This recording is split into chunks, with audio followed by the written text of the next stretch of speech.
তার উদ্ধপিণ্ড তিলক নাই, তার পিতৃতর্পণ, শ্রাদ্ধ, যজ্ঞ, তপস্যা, ধ্যান, গুরুতর্পণ সকলে তার নিষ্ফল হয়ে যায়।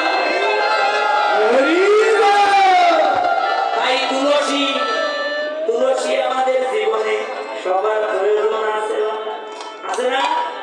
আসুন আজকে এই নববৃন্দাবনে সবাই আমরা একসাথে তুলসীকে স্মরণ করি।